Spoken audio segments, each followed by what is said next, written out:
қисми нуҳуми романи Фирдавсӣ узли ҳоким. чоршанбе дар Тус рӯзи бозори калон буд. дар майдони пеши қалъа издиҳоми мардумон ҷамъ шуда ғавғо андохта талаб мекарданд ки волӣ арзи онҳоро шунавад. аз дасти ҳокими золим дод мегуфтанд. фарёд мекашиданд ки хироҷи фавқулода ноҳақ ва хилофи шариат аст ва ноиби подшоҳ бояд онро бекор кунад. абуалии симҷурӣ дар айвони болои қалъа бо як тӯда муқаррабонаш нишаста издиҳоми пуршӯру ғавғоро назора менамуд.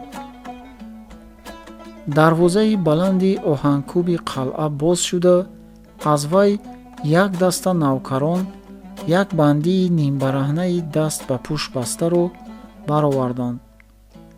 издиҳоми халқ дар он бандӣ меҳрони ҳокимро шинохта чӣ будани воқеаро нафаҳмида якбора хомӯш гардид.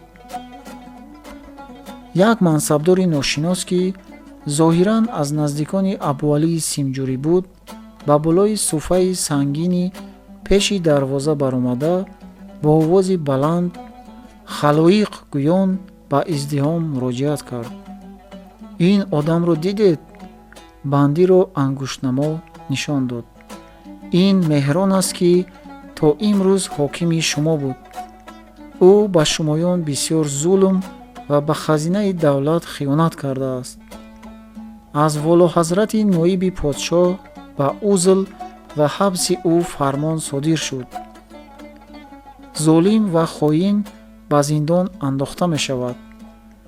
сипаҳсолори одили фуқаропарварро дуо кунед.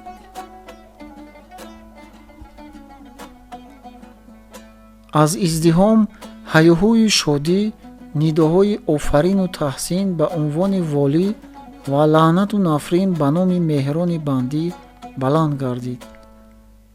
чун андаке хомӯшӣ барқарор гашт, мансабдор хитобаташро давом дода ва ба бандӣ ишора карда гуфт: ин малъун хироҷи фавқулодаро бар раъиятҳо худсарона аз ғайри фармони волоҳазрати ноиби подшоҳ андохта будааст. бо фармони олӣ аз ҳамин рӯз ин хироҷ бекор карда мешавад. аз издиҳом ғулғулаи шодӣ ва дуою ситоиши волии Хӯросон боз баландтар гашт. ба абуалии дурандеш ҳамин дар кор буд.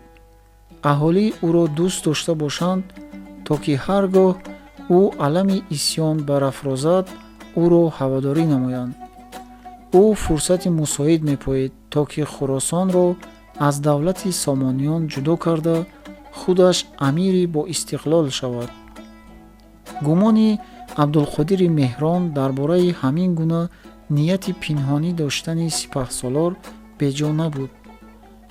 исьёни алптегини сарлашкар ва аморати худро пойдор кардани ӯ дар Ғазнӣ, аморате ки акнун бар тахти он домодаш Сабуктегин нишастааст, инчунин аз давлати Сомонӣ қариб ҷудо шуда ё худ ҳаракати ҷудошавӣ доштани Хоразм, Исфиҷоб, Чағониён, Систон низ васвасаи истиқлолхоҳии Абуалиро қувват медод.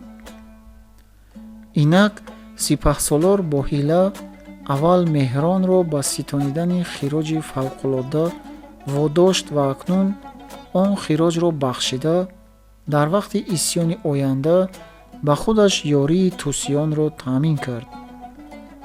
вай мусодираи ганҷи ниҳоии Меҳронро аз халқ пинҳон дошт.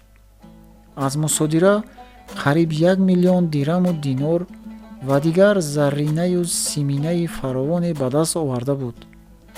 ӯ дар воқеъ ба масъалаи ҳам лаъл ба даст ояду ҳам ёр наранҷад амал карда, ҳам хазинаашро пур ва ҳам халқи хироҷгузорро аз худаш мамнун сохт. 200-300 ҳазор дирҳам ба унвони пардохти хироҷи ба ноҳақ ситонидашуда ба аҳолӣ баргардонда шавад ҳам, боз пулу моли фаровоне дар ихтиёри ӯ боқӣ мемонд. меҳрон ба зиндон андохта шуд. Абуалӣ пас аз назораи шодмонии мардумон дар регистон ва шунидани дуоҳои хайр ва мадҳу саноҳои онон ба унвони худаш, ба ҳамроҳии муқаррабонаш айвони болои қалъаро тарк карда ба боргоҳ гузашт. дар он ҷо бо тантана дар бораи таъин кардани Ҳусайни Қутайб ном дар бораи нишопурияш ба ҳукумати Тус ба ҷои Меҳрони маъзули зиндонӣ фармони худро эълон карда, ба ҳокими нав Хилъати Фоҳира пӯшониданд.